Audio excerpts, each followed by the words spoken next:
আপনি এখানে? খুব অবাক হচ্ছেন তাই না? না, অবাক হওয়ার কিছু নেই। আপনি যেমন শিকারের খোঁজে এখানে আশ্রয় নিয়েছেন, আমিও ঠিক সেই রকম। ভুল ভুল করছেন অবিনাশ বাবু। হ্যাঁ হ্যাঁ হ্যাঁ, আমি শিকারী ছিলাম ঠিকই, কিন্তু কিন্তু আজ আমার ছোঁড়া তীরগুলো উল্টো দিকে ছুটতে শুরু করেছে। আমারই বুক লক্ষ্য করে ছুটে আসছে তারা। আমি যদি আপনাকে বিশ্বাস না করি?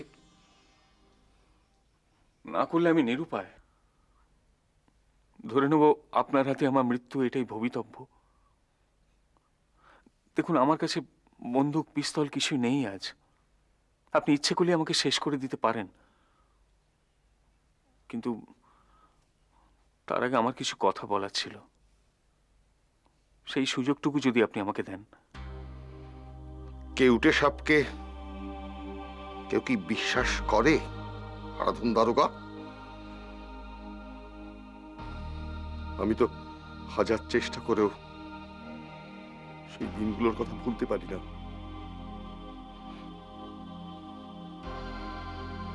আপনি, পৃথ্বীশ বাগচি আর মেঘনাথ সান্যাল, এই তিনজনকে খতম করার যে সিদ্ধান্ত আমরা নিয়েছি, তার থেকে সরে আসার তো কোনো কারণ ঘটেনি। অবিনাশ বাবু, মানুষকে বিশ্বাস করে এর আগেও তো অনেকবার ঠকেছেন। আজ নয় আরেকবার করলেন। দেখুন, আজ নখ দাঁত হাতিয়ার কিছুই নেই আমার কাছে। বলুন, আপনি কি করলে আমাকে বিশ্বাস করবেন? আমার হাতটা নিষ্পিস করছে।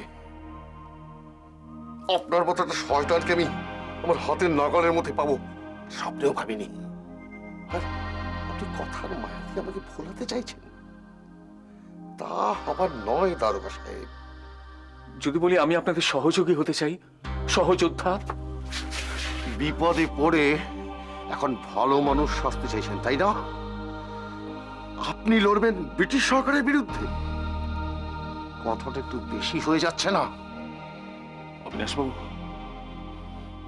অবিনাশবাবু, আপনার মেয়ে আজ কোথায় আছে আমি জানি না, কিন্তু যদি কোনোদিন তার সাথে আপনার দেখা হয়, তাহলে আপনি জানতে পারবেন যে হারাধন দারোগা অন্তত জমিদার গোপীনাথের মতো নিকৃষ্ট নয়।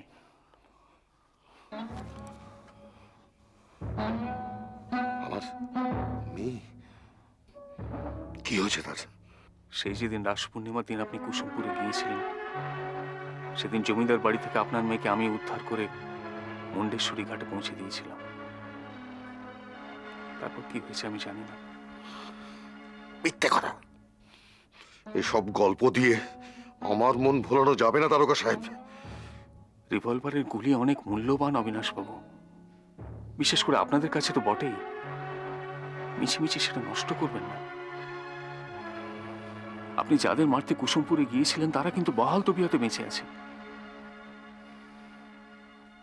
যদি কাঠবিড়ালির মতো সেতু বন্ধনের সামান্যতম কাজটুকু আমার দ্বারা হয়,